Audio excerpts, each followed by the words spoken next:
My dear student, कैसे हैं आप सब। आई होप आप सब बहुत ही बढ़िया होंगे, मस्त होंगे, एकदम पढ़ाई भी आपकी बहुत अच्छी चल रही होगी।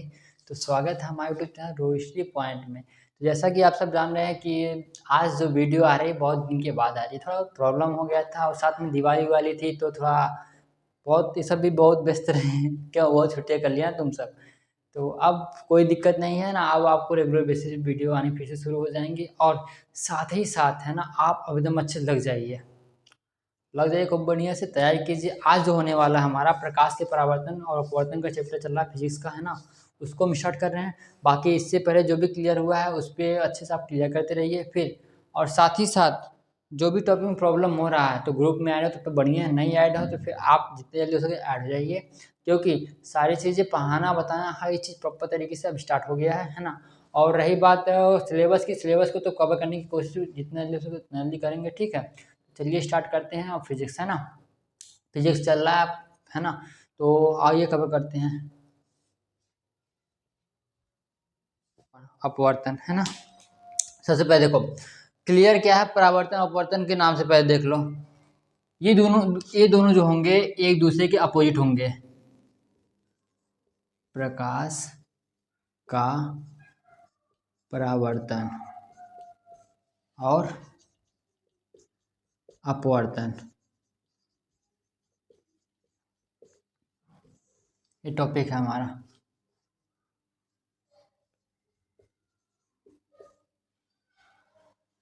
अपवर्तन परावर्तन क्या है इसको समझ लेते हैं। अपवर्तन परावर्तन है ना, ये दोनों आपस में एक दूसरे के क्या अपोजिट होंगे। जो काम इसमें हो रहा होगा वो काम इसमें नहीं होगा, है ना। ये ऊपर से समझ लेते हैं, है ना। अब बात चले प्रकाश की, तो पहले प्रकाश के बारे में देख लेते हैं, तब प्रकाश का अपवर्तन देखते हैं, है ना। प्रकाश क्या है इसको समझो।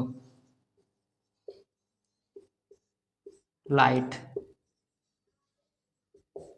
देखो प्रकाश जो है कह सकते हैं प्रकाश एक प्रकार की ऊर्जा है ना। ऊर्जा क्यों? क्योंकि देखो जो हमारे काम आ रहा है ना। अब बिजली है अभी चल रही है तो भी क्या है, विद्युत ऊर्जा है ना। ऐसे प्रकाश, यहाँ बिजली मतलब प्रकाश ही है, ये अलग बात है, सूर्य का प्रकाश नहीं है ना। लेकिन ये मोस्टली कोई भी प्रकाश हो तो किसी के लिए प्रकाश के लिए बोल सकते हैं। अभी इस कमरे में लाइट जल रही है, उजाला है ना। तो ये हमारा क्या है, प्रकाश ही तो है। और अगर ये लाइट नहीं जलती है तो हम क्या किसी वस्तु को देख पाते हैं? नहीं ना। अब अंधेरे कमरे में चले तो कुछ नहीं दिखाई देगा, क्यों? क्योंकि वहां प्रकाश नहीं है।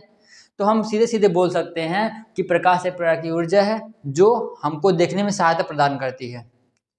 या फिर अपने साइंस की भाषा में बोले तो प्रकाश एक प्रकार की ऊर्जा है जो हमारे आंखों को संवेदित करती है, जिससे हम वस्तु को देख पाते हैं, है ना। प्रकाश क्लियर हुआ। और प्रकाश के गुण क्या होते हैं?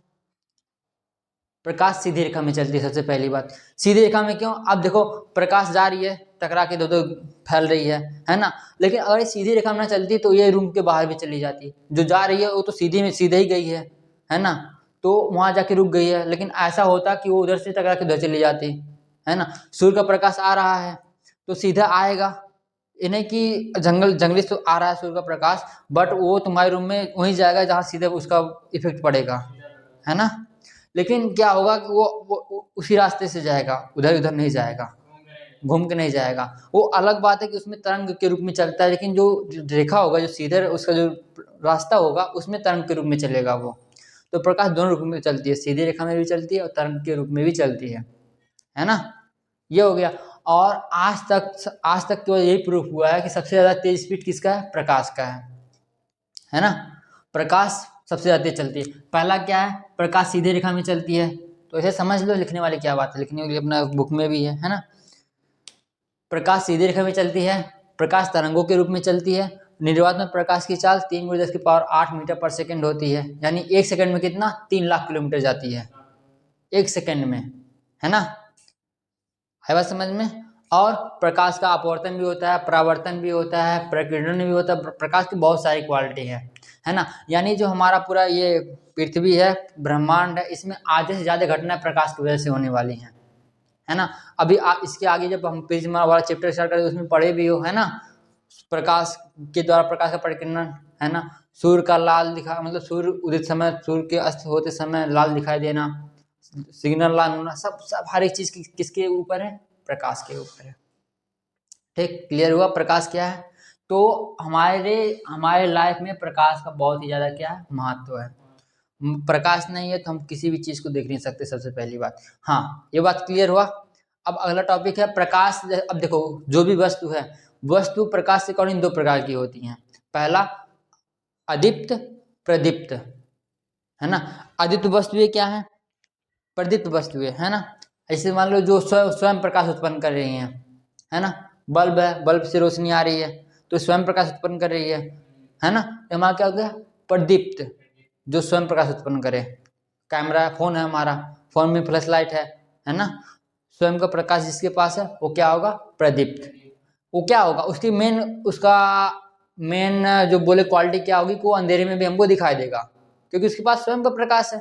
अब मोमबत्ती तो मंदिर कमरे में मोमबत्ती जला कर रख दो, वो भी हमको दिखाई देगा। क्लियर हुआ? तो हर वो वस्तु जो स्वयं से प्रकाश उत्पन्न करती है वो क्या है? हमारा प्रदीप्त वस्तु है ना। है बात समझ में? आदित्य जिस इसका अपोजिट होता है, जो वस्तु प्रकाश उत्पन्न नहीं करती हैं, हमको अंधेरे में दिखाई देती हैं। टेबल, कुर्सी, मेज हो गया, अंधेरे में दिखेगा ये सब? नहीं ना। अब फोन जला के रख दो तो अंधेरे में हमको दिखेगा। फोन क्या हो गया? हमारा प्रदीप्त। अब जो नहीं दिखेगा वो हमारा अदीप्त। क्लियर होगा? प्रदीप्त, अदीप्त अपोजिट, दूसरों एक दूसरे का अपोजिट है ना। अब प्रकाश के गुण भी बता दिए, है ना। अब प्रकाश की किरण देखते हैं, है ना। हाँ, अब देखो, निर्वात में प्रकाश की चाल, हाँ ये हो गया। किरण देखो क्या है? जो प्रकाश होता है, अगर उसके हम एक किरण को लेके चलेंगे, है ना, तो एक किरण की क्वालिटी होती है वन रे, है ना। अब जितने भी इसमें हम जितना भी एक्टिविटी करेंगे प्रकाश को लेकर के, है ना, वो सारी हम एक किरण को लेकर के करेंगे। प्रकाश द्वारा परावर्तन हो गया, अपवर्तन हो गया, सारी चीजें, है ना। वस्तु कहाँ रखेंगे, उसका प्रतिबिंब कहाँ बनेगा, सब चीजें क्या करेंगे? हम एक किरण को लेके चलेंगे, एक या दो किरण को लेके चलते हैं। मोस्टली किसी भी चीज का प्रतिबिंब बनाने के लिए दो किरण की जरूरत पड़ती है ना, किसी वस्तु है उसके लिए। बट अगर हम एक वस्तु अपने में आपको मान रहे हैं तो हमारे पास बहुत सारी किरणें आ रही है ना, तो बहुत सारी किरणें आ रही हैं। मतलब किसी भी चीज का अगर तुमको प्रतिबिंब बनाना है तो मोस्टली हम समझने के लिए केवल एक ही दो किरण का यूज करते हैं। बट रियल में क्या होता है? बहुत सारी किरणें होती हैं जो हमसे टकराती हैं और वापस लौट आती है, तो फैल जाती हैं, जिससे हम दिखाई देते हैं, या फिर कोई वस्तु वो दिखाई देता है ना। तो हमारा अगर हम बात करें एक पॉइंट में, तो उसमें भी कई, मतलब कई सौ या बोल सकते हैं बहुत सारी किरणें, मतलब बहुत सारी किरणें हैं जो एक दूसरे को टच करती हैं, है ना, एक पॉइंट में। ऐसे मान लेते हैं ये हमारा सरफेस है कोई, है ना, ये है ना, ये अब इतना इसका है पूरा, है ना। अब हम इसमें प्रकाश को रोक रहे हैं तो क्या यहाँ कोई एक किरण तो टकराएगी नहीं, बहुत सारी किरणें टकराएंगी होंगी इस पे, है ना। और टकराने के बाद इधर उधर सब क्या होती है? फैल जाती हैं। जब हम इसको देखेंगे, अगर इससे टकरा के किरणें फैली हुई हैं, वो क्या होंगी? हमको तुरंत दिखाई देने लगेंगी, है ना। अब देखने का प्रोसेस क्या है तो हम मानवनित में पढ़ेंगे क्या कैसी चीज होता है। इतना क्लियर हुआ? हाँ, अब बात करते हैं जो किरण होती हैं उनके क्वालिटी की, है ना। अब जो किरण होता है वो हमारे लेंस पे, वो हमारे दर्पण पे डिपेंड करता है कि वो कैसा अपना प्रभाव डालेगा, है ना। तो किरणें लगभग दो तरीके से होंगी, तीन तरीके से होती हैं, और हमारे दर्पण भी तीन तरीके से होते हैं, है ना। एक तो होता है अवतल, उत्तल, समतल, तीन दर्पणों को लेके चलते हैं, है ना। अब सारी जो होता है, अब सारी क्या करेगा? ये किसी किरणों को, सभी किरणों को क्या करेगा? एक बिंदु पे क्या करेगा? लाके मिला देगा। यहाँ से किरण आ रही है, मिल रही हैं, यहाँ से किरण आ रहा है, मिल रहा है, यहाँ से किरण आ रहा है, मिल रहा है, मतलब जो भी होंगी किरणें सब क्या होंगी? एक बिंदु पे मिलेंगी, है ना। ये हमारा क्या है? अभिसारी है, अभिसारी प्रकाश पुंज है। आई बात समझ में? जब कोई किरण एक बिंदु पे मिलती है प्रतीत होगी, जब कई सारी किरणें एक बिंदु पे मिलती है तो क्या होता है? हमारा अभिसारी होता है, अभिसारी, है ना। जस्ट इसका अपोजिट क्या होगा? अगर कोई किरण एक बिंदु से निकल रहा है वो क्या हो जाएगा? अपसारी हो जाएगा, अपोजिट इसके जस्ट निकल रहा है ना यहाँ से, ये हमारा डायरेक्शन है, बताता है कि कौन किस दिशा में जा रहा है। ये क्या हो गया? अपसारी हो गया। ठीक। अब देखो हम समझते हैं, हमारा क्या है? बल्ब जल रहा है, अब यहाँ से क्या किरणें निकल रही है ना, निकल रही है ना, एक बिंदु से क्या हो रही है? निकल रही है, क्या हो गया? हमारा अपसारी हो गया। आई बात समझ में? अब अगर हम ये वाला देखते हैं, कोई बिंदु पे जाके मिल रही हैं, क्या हो जाएगा हमारा, अभिसारी हो जाएगा। ये दोनों हो गया। और वो क्रिया होती है जो समांतर होती हैं, है ना, उन्हें हम क्या कहेंगे, समांतर किरण। ऐसे जा रही हैं जो आपस में एक दूसरे को नहीं काटेंगी, ये क्या हो गया, हमारी समांतर किरण हो गई। समांतर, जिनके बीच की दूरी क्या होगी, समांतर होगी। क्लियर हुआ। ये ये जो तीनों हैं, ये प्रकाश के किरण के चलने की क्वालिटी होती है। या फिर किसी एक बिंदु पे जाकर मिलेंगी, या फिर किसी एक बिंदु से निकलती हुई प्रतीत होंगी, या फिर आपस में कहीं नहीं मिलेंगी।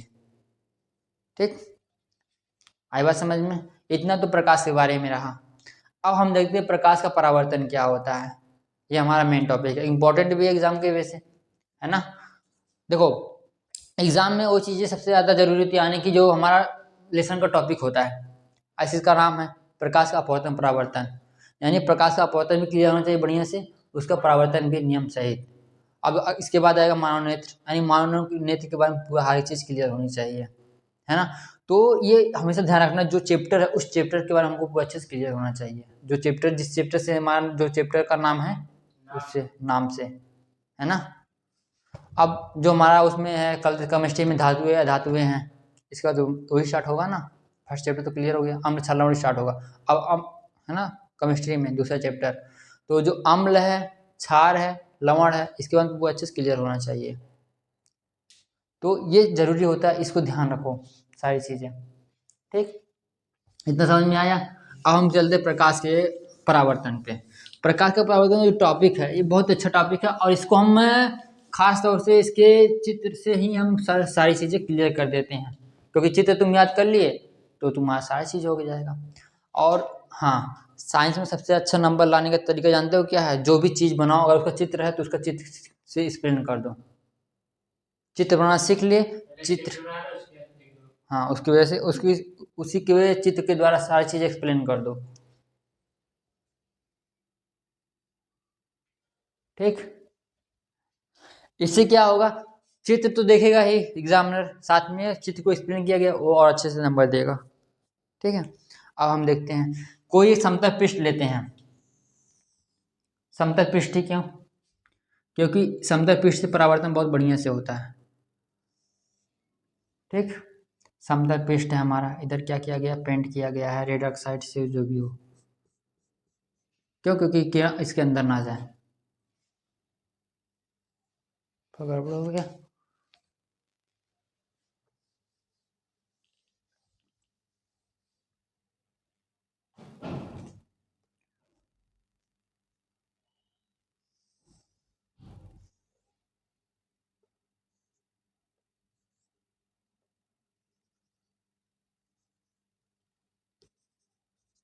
है ना,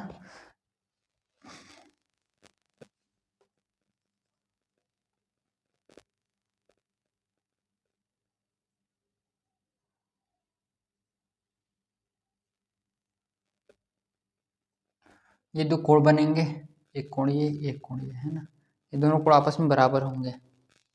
ये होती है आने वाली किरण को हम क्या बोलेंगे, आपतित किरण जो आता है, आपतित किरण। जो परावर्तित होकर जाता है उसको परावर्तित किरण बोल देंगे, है ना, परावर्तित किरण।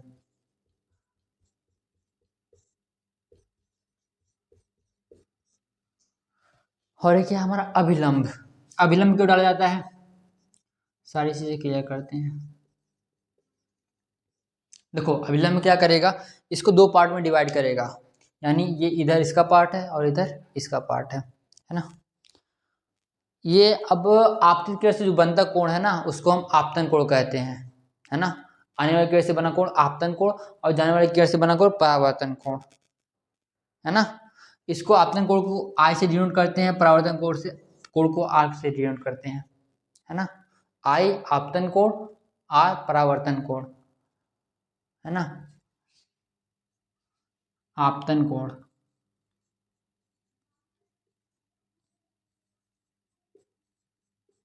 और ये परावर्तन कोण, है ना।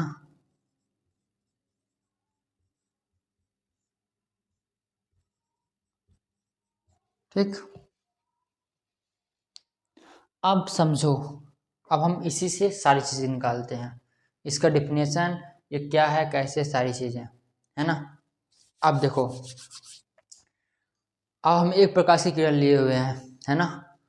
जब कोई प्रकाश की किरण, है ना, जब कोई प्रकाश की किरण समतल दर्पण से टकराती है ना, या फिर आप जब कोई प्रकाश की किरण, है ना, इसका कोई नाम देते किरण का, चलो नाम दे देते हैं, इसको मान लेते हैं ए, ये हो गया बी, ये हो गया सी, अभिलंब को क्या मान लेते हैं एन, ठीक। अब देखो, जब कोई प्रकाश की किरण, है ना, अभी जब इस फिगर को, मतलब फिगर को एक्सप्लेन करेंगे तब इसमें हम किरण ए भी लेंगे, है ना।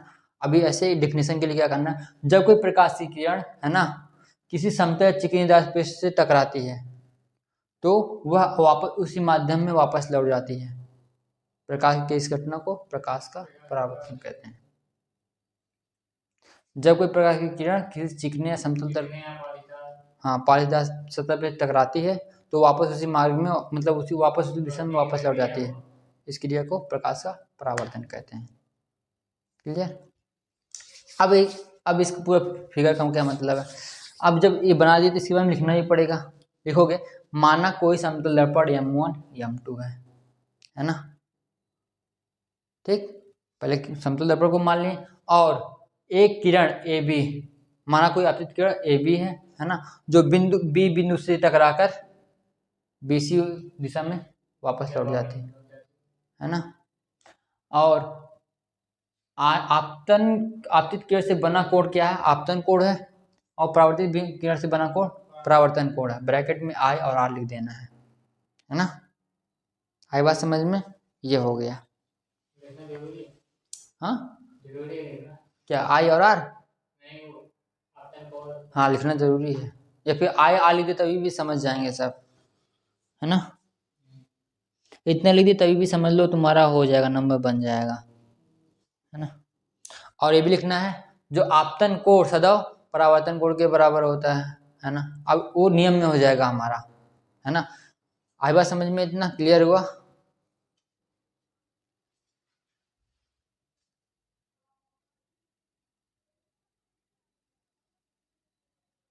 अब लग रहा सेट बढ़िया से हुआ है।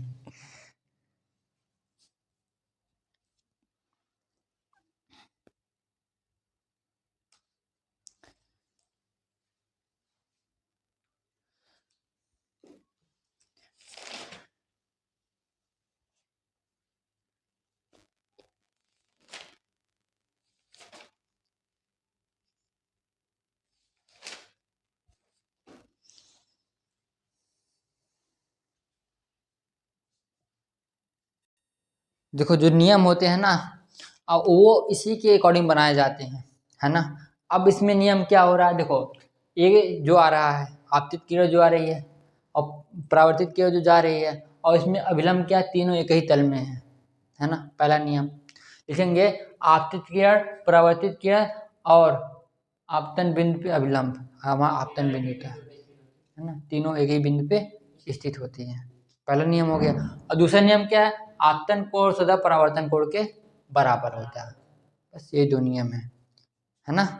ये उसमें पूछे जाते हैं, वाइवा में पूछे जाते हैं खास तौर से, है ना। परावर्तन के नियम क्या है, वैसे तो बहुत रेयर कंडीशन में लेकिन पूछ सकते हैं, और आसान भी है। आपतित किरण, परावर्तित किरण, आपतन बिंदु होता है पे अभिलंब, तीनों एक ही तल में होते हैं। आपतन कोण सदा परावर्तन कोण के बराबर होता है ना। ये हो गया इसका नियम और परावर्तन, है ना। परावर्तन की डिफिनेशन सारी चीज हो गया, है ना। ये इम्पोर्टेंट है एग्जाम के दृष्टि से, है ना। अब हम चलते हैं गोलीय दर्पण पे। गोलीय दर्पण क्या होता है, देखो, जब गोलीय दर्पण के बारे में पढ़ेंगे तो ये भी जान लो कि गोलीय दर्पण का यूज, गोलीय दर्पण के बारे में पढ़ना क्या हो, क्योंकि देखो, जो गोलीय दर्पण होता है ना, खोखले गोले का भाग होता है, और उसी से हमारा क्या बनाया जाता है, आप कहते हैं अपवर्तन, और कहते हैं दर्पण बनाए जाते हैं, उत्तल दर्पण, अवतल दर्पण, है ना। देखो,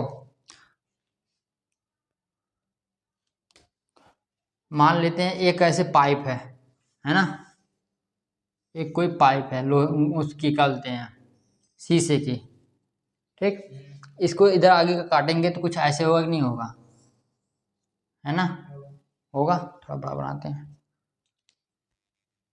पाइप है ना, लोहे उनको शीशे की, उसको हम काट देंगे तो उसका जो सामने का वैसे मान लो है, ये जो काट दिए क्या वैसे गोल होगा कि नहीं होगा, एकदम पूरा ऐसे एकदम गोला सा होगा, है ना। अब देखो इसमें दो चीजें हैं, है ना, ये हमारा क्या है, गोली दर्पण हो गया, है ना, गोली दर्पण हो गया। अब हम इसको दोनों तरफ से काट देते हैं, इधर से भी काट दे रहे हैं और इधर से भी काट दे रहे हैं, ठीक है।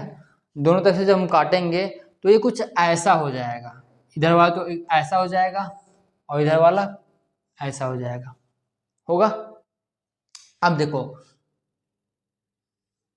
है ना, ठीक, कुछ ऐसा हो गया।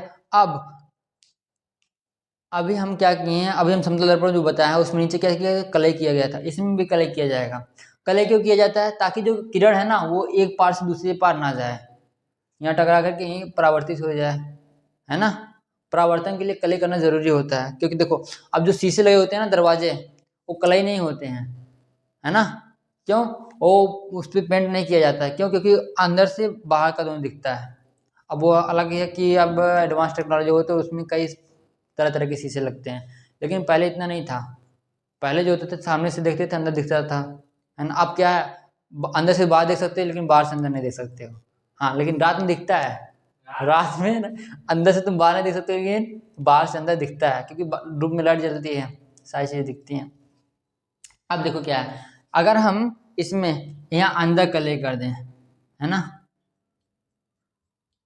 तो इसका जो उभरा हुआ भाग हो जाएगा परावर्तक तल हो जाएगा, है ना। यानी किरण क्या होगी, टकरा के कहाँ से जाएगी, यहाँ से टकरा करके वापस हो जाएगी इधर से। और इसमें क्या करते हैं, हम बाहर वाला भाग कलई करते हैं, है ना, तो किरण यहाँ से टकरा करके वापस चली जाएगी, है ना। जिधर कलई कलई किया गया भाग रहेगा, है ना, किरण उसके जस्ट अपोजिट से क्या करेगी, परावर्तन करेगी अपना। आया बात समझ में। अब देखो, अब ये जो दबा हुआ भाग से जो है होता है ना परावर्तन, वो क्या होता है, हमारा अवतल दर्पण। क्या है ये, अवतल, और ये क्या है, उत्तल, है ना। अब बात करें तो इसमें अवतल दर्पण मेन होता है, उत्तल दर्पण उतना मेन नहीं होता है। और जब लेंस में बात करेंगे उसमें उत्तल लेंस मेन होता है, अवतल लेंस उतना मेन नहीं होता है। और इसके मतलब इसके बारे में देखें तो, है ना, ये क्यों, क्योंकि जो हमारा दर्पण है ना, अवतल दर्पण, ये जो दर्पण है ना, इसमें ज्यादातर जो चीजें होंगी ना वो अवतल दर्पण के अकॉर्डिंग होंगी। उत्तल दर्पण पे केवल तुमको एक या दो टॉपिक मिल जाएगा बस, है ना। आई बात समझ में। अब हम इसको रख करके देखेंगे कि कब इसका प्रतिबिंब कहाँ बनता है, कैसे बनता है। और उससे भी ज़्यादा जरूरी बात क्या है, ये हमारा क्या होगा, सेंटर होगा, है ना, सेंटर होगा। और इसमें से क्या समझ लें, गोली संबंधित परिभाषा कुछ होती है, उसको समझ लेते हैं, है ना। अब ये क्या है, काट निकाला गया है तो इसमें त्रिज्याएं भी तो होंगी। त्रिज्या क्या होगा हमारा, ऐसे गया है, यहाँ से यहाँ तक की जो दूरी होगी त्रिज्या कहलाएगी r। यहाँ से यहाँ तक की दूरी क्या होगी, त्रिज्या होगी, है ना। यानी क्या हमारा ये जो हमारा केंद्र है, केंद्र से यहाँ तक की दूरी, दर्पण तक की दूरी क्या कहेंगे हम, त्रिज्या कहेंगे, r, है ना। इसके लिए ये हो जाएगा और इसके लिए ये हो जाएगा। क्लियर हुआ, है ना। और ये जो जा रहा है ना, यहाँ मिल रहा है ना, दोनों में मिल रहा है, ये क्या कहलाएगा, हमारा ध्रुव, P, पोल, है ना। ये क्या है, दर्पण का केंद्र है ना कि नहीं है, बीचों बीच से जा रहा है ना ये। तो गोली दर्पण मतलब ये जो दर्पण है, जिस गोली का कटा हुआ भाग होता है या फिर जो हमारा परावर्तक तल होता है उसके बीच का पॉइंट जो होता है ना, वो हमारा पोल कहलाता है, ध्रुव कहलाता है ना। और जो रेखा होती है, ये मुख्य अक्ष होता है, ये रेखा हमेशा इस मुख्य अक्ष इस पोल से होकर गुजरती है, बीचों बीच से होकर गुजरती है ना। तब जो हमारा वो प्रतिबिंब बनता है वो अच्छे से सटीक बनता है ना। अगर ऊपर नीचे हुआ तो प्रतिबिंब नहीं अच्छे से बनता है। ठीक, ये क्लियर हुआ। और हाँ, इससे पहले हमको ये देख लेना अवतल दर्पण क्या होता है, उत्तल दर्पण क्या होता है, इसको देख लो, है ना। अवतल दर्पण वह दर्पण होता है जिसमें परावर्तन दबे विभाग से होता है ना, ये दबा हुआ भाग है ना। और उभरा विभाग क्या होता है, कलई किया रहता है, उपराउत्तल नहीं होता है, इसका जैसा अपोजिट होता है। उत्तल दर्पण वह दर्पण होता है जिसमें परावर्तन उभरे हुए तल से होता है ना। और अंदर वाला भाग क्या किया जाता है, कलई किया रहता है। आई बात समझ में।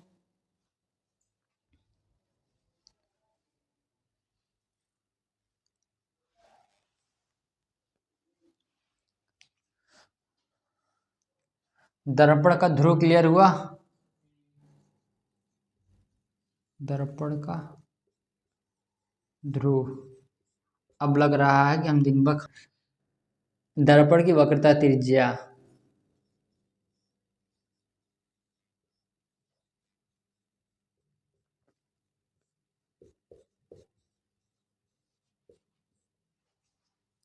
इसको P से प्रदर्शित करते हैं, इसको R से प्रदर्शित करते हैं।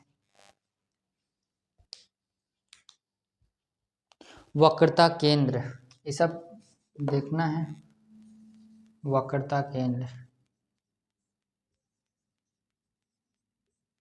इसको C से डिनोट करते हैं। इसमें सारा काम सिंबल से ही होता है, ध्यान रखना, ठीक है।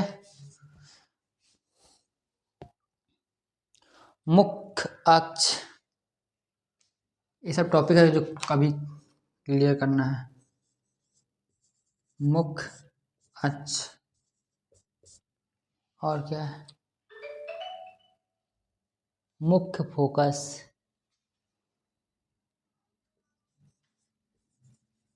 मुख्य फोकस, इसको F से। और लास्ट क्या है, फोकस दूरी।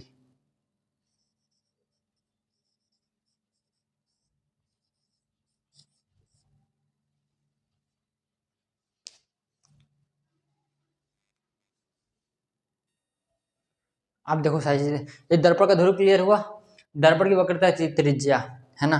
अब देखो हमारा इसमें से पार्ट निकला है तो हमेशा इसको लेके चलेंगे, है ना।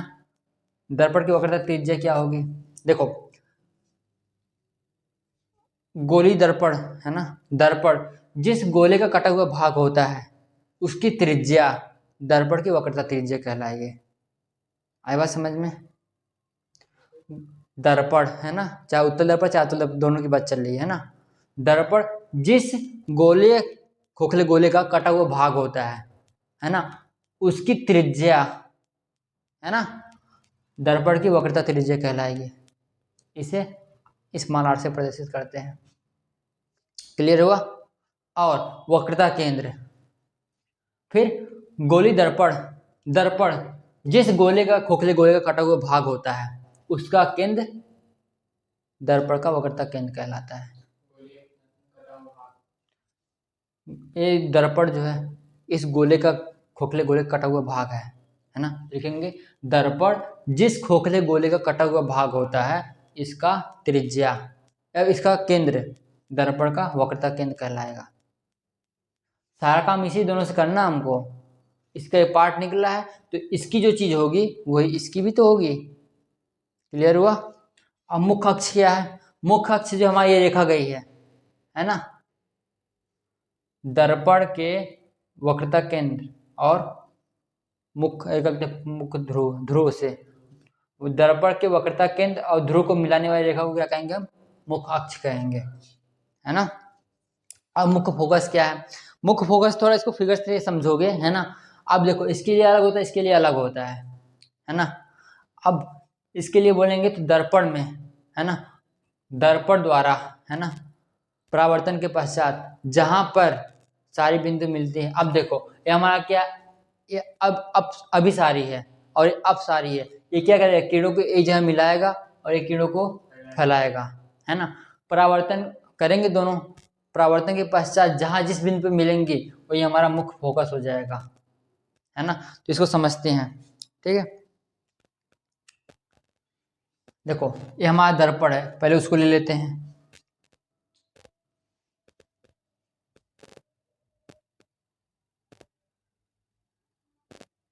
है ना, उसको हम लेते हैं। बाहर का लिए किया गया है, ठीक। ये हो गया हमारा मुख्य अक्ष हो गया, यहाँ बिंदु P हो गया, ये M1 M2 हो गया, मतलब दर्पण मिरर का भाग हो गया, है ना। अब देखो किरण आ रही हैं, यहाँ से किरण आई, एक किरण यहाँ से आई, एक किरण यहाँ से, एक किरण यहाँ से, है ना। अब इसका शेप ऐसा है तो किरण को क्या करेगा, दबाएगा अपने अंदर, है ना। तो ये कहीं ये किसी एक बिंदु पे मिलेंगी,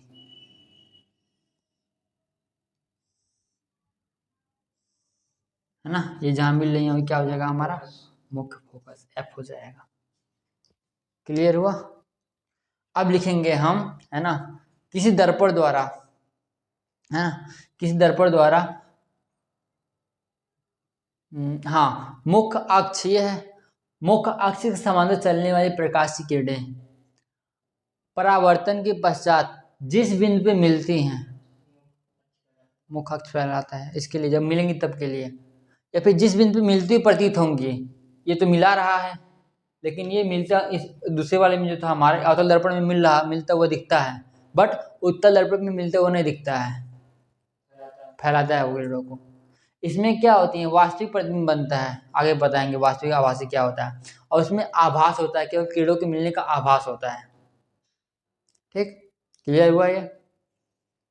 और फोकस दूरी क्या है, यहाँ F से यहाँ तक की दूरी, है ना, मुख्य फोकस से दर्पण तक की दूरी को हम क्या कहेंगे, फोकस दूरी कहेंगे, इसको स्मॉल से डिनोट करते हैं।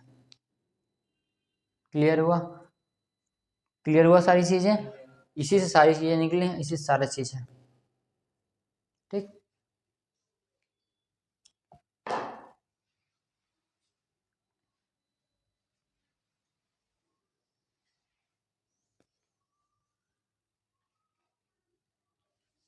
और इसका दिखा देते हैं फोकस दूरी दूसरे वाले का, तो अवतल दर्पण का हो गया, है ना। उत्तल दर्पण का भी देख लो, ये तो टॉपिक क्लियर हो गया ना। देखो सारी चीजें क्या करो, अपने माइंड में सेट रखो, है ना।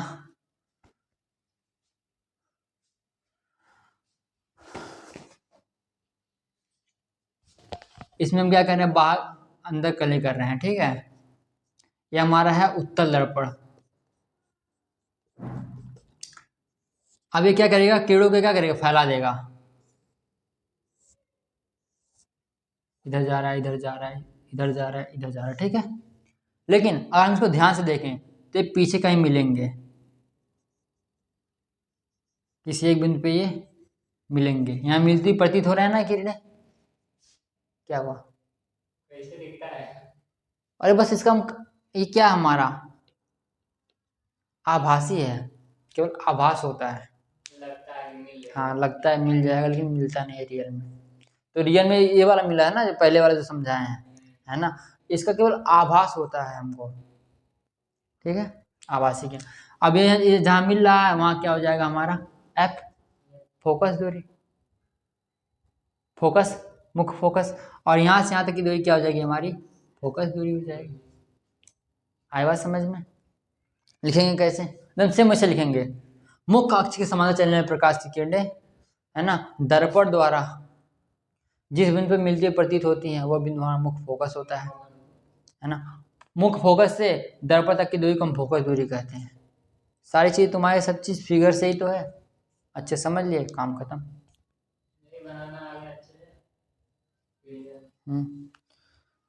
क्लियर हो गया। अब हम चलते हैं जो दर्पण होता है प्रतिबिंब बनना, दर्पण द्वारा प्रतिबिंब का बनना, है ना। बस इतना ही रहने दो इसमें, क्यों, क्योंकि वीडियो आधे घंटा का हो गया, 36 मिनट का हो गया।